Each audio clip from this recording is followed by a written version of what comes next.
If you keep opening your eyes at almost exactly 3 o'clock in the morning, night after night, it can feel as though your body has set a secret alarm. Many people over 60 blame age, an overactive bladder, or a mind that refuses to switch off. But here is the important truth.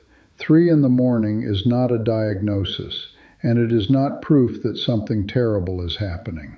It is often the moment when lighter sleep, an earlier body clock, physical symptoms, and learned worry meet. The real question is not simply, why am I awake? The better question is, what woke me first, and what is keeping me awake now? Stay with me, because by the end of this video, I will give you a simple 7-night plan to identify your personal trigger. And tell me in the comments, do you usually wake at 3, 4, or 5 in the morning? Consider Robert, a composite example based on patterns commonly seen in older adults. Robert was 68 and went to bed around 9:30. At 3:10, his eyes would open. He would check the clock, become irritated, use the bathroom, return to bed, and start worrying about the next day. He assumed his bladder was the cause. But a closer look showed several problems stacking together. He drank coffee in the afternoon, fell asleep in his chair after dinner, took a water pill late in the day, and snored loudly enough that his wife sometimes noticed a pause followed by a gasp. The first cause is the normal way sleep changes with age. Older adults still generally need about 7 to 9 hours of sleep, but sleep often becomes lighter, shorter, and more fragmented. Many people also become sleepy earlier in the evening and wake earlier in the morning. A sound, a change in temperature, a sore hip, or a full bladder that you might have slept through at 40 can become enough to wake you at 70. This does not mean poor sleep is inevitable. It means we must identify what is disturbing your lighter sleep instead of trying to force the brain unconscious. The second cause is nighttime urination, also called nocturia. Not everyone wakes because the bladder is full. Sometimes another problem wakes you first, and once you are awake, you notice that you could use the bathroom. In other cases, the bladder truly is the trigger. In men, an enlarged prostate can contribute to urgency, a weak stream, incomplete emptying, and repeated nighttime trips. In both men and women, bladder problems, diabetes, certain medicines, caffeine, alcohol, and large drinks late in the evening may contribute. If you wake repeatedly to urinate, especially with pain, burning, leakage, unusual thirst, leg swelling, or difficulty emptying your bladder, discuss it with a healthcare professional rather than simply cutting water all day. That is a common mistake. Some people become so afraid of waking that they do not drink enough during the day. A better approach is to move more of your normal fluid intake earlier, then avoid large drinks close to bedtime unless your clinician has instructed otherwise. Reduce late caffeine and alcohol and empty your bladder before bed. If you take a diuretic, sometimes called a water pill, ask the prescriber or pharmacist whether its timing could be contributing. Do not change the dose or timing on your own. The third hidden cause is sleep apnea. This condition makes breathing stop and restart repeatedly during sleep. Many people never remember the breathing interruptions. They may only remember waking suddenly, waking with a dry mouth, needing the bathroom, or feeling exhausted the next day. Loud snoring, choking or gasping, witness pauses in breathing, morning headaches, and excessive daytime sleepiness are clues that deserve medical attention. Ask someone who has heard you sleep whether they notice snoring, gasping, or long quiet pauses. The fourth cause is discomfort that becomes louder when the house becomes quiet. Arthritis, back pain, reflux, coughing, nasal congestion, restless legs, hot flashes, and an uncomfortable mattress can break sleep. The clue is what you notice in the first 30 seconds after waking. Is there burning in the chest, a throbbing knee, an urge to move the legs, a blocked nose, a dry mouth? Do not reach for the clock immediately. First, notice the body. That brief observation may reveal more than the number on the screen. The fifth cause is medication or substance timing. Some medicines disturb sleep directly, while others create symptoms such as frequent urination, coughing, reflux, or restlessness.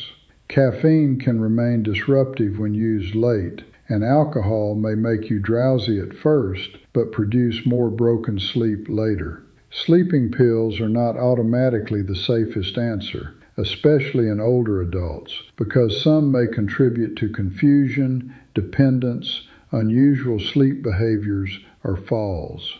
Never stop a prescription suddenly. Take a complete list of prescriptions, over-the-counter products, and supplements to your clinician or pharmacist and ask, could any of these be affecting my sleep or the time I wake up? The sixth cause is what I call the 3 o'clock alarm loop. One night, noise, pain, or the bathroom wakes you. You look at the clock and think, not again. Your brain treats that thought as a problem requiring immediate attention. You calculate how many hours remain before morning. You worry about how tired you will feel tomorrow. After enough repetitions, the bed and the clock become signals for alertness instead of rest. This is not weakness, and it does not mean the problem is imaginary. It is a learned pattern, and learned patterns can change. When you wake, avoid checking the time repeatedly. Keep the room dim and do not open the news, email, or social media. Let your body settle with slow, comfortable breathing instead of trying to force yourself to sleep. The harder you chase sleep, the more alert you may become. If you are clearly awake and becoming frustrated, get out of bed carefully, especially if you have balance problems.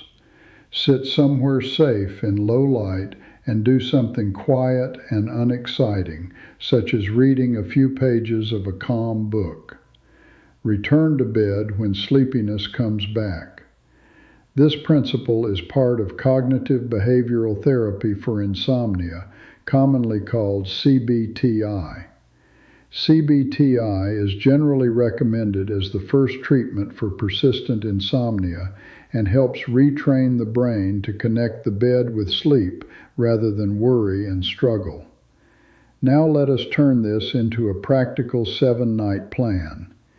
Each morning, write down when you went to bed, approximately when you woke up, whether you used the bathroom, what symptom you noticed first, and how you felt during the day. Also record afternoon caffeine, evening alcohol, naps, exercise, and the timing of your medicines. You are not trying to create a perfect scientific report. You are looking for a pattern. Perhaps your worst nights follow a long, late afternoon nap. Perhaps the bathroom trips happen after drinking tea at 8 o'clock. Perhaps your partner reports that you snore and gasp. Perhaps hip pain is the first thing you notice. Perhaps you go to bed at 9 because you feel tired, but you have already slept for an hour in your chair. During those 7 days, keep your morning wake-up time as consistent as possible, even after a difficult night. Get some daylight in the morning and remain physically active during the day within your abilities. Avoid long naps and avoid napping late in the afternoon or evening. Move caffeine earlier in the day, keep alcohol away from bedtime, and make the bedroom cool, dark, quiet, and comfortable. These habits support the body's natural sleep-wake rhythm. If you need to walk to the bathroom at night, keep the path clear. Remove loose rugs, cords, shoes, or anything that could cause a fall. Use a nightlight if necessary. Protecting yourself from a fall is more important than keeping the room completely dark. Do not begin a new supplement or sleeping medicine simply because an advertisement promises 8 hours of perfect sleep. Natural does not automatically mean safe, especially when a supplement is combined with prescription medicine.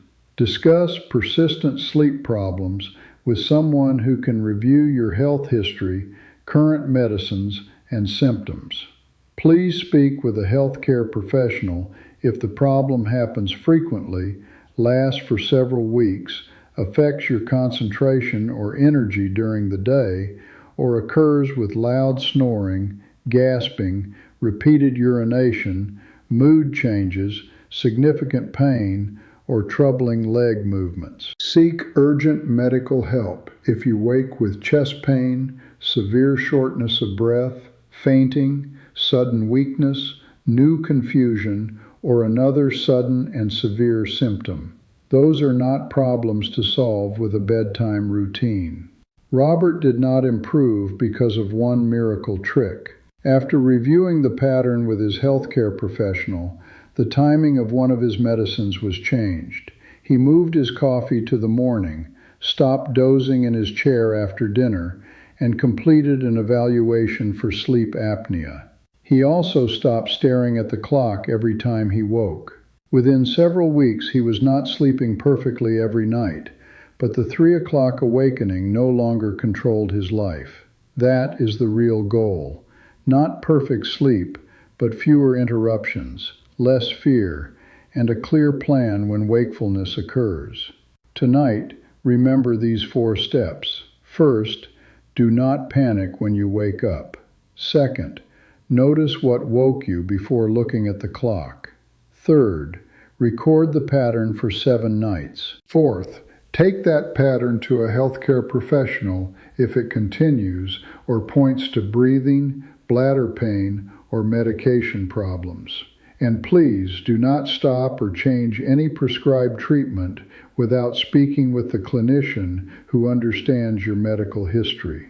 This channel exists for one reason: to explain important health details that a rushed medical appointment may not have enough time to unpack. If this video helped you understand your sleep, subscribe and share it with someone who keeps waking at the same hour every night. In the next video, we will discuss why some older adults feel unsteady when they first get out of bed, and the safe 10-second movement that can help prepare the body to stand. Take good care of yourself because you are worth that effort.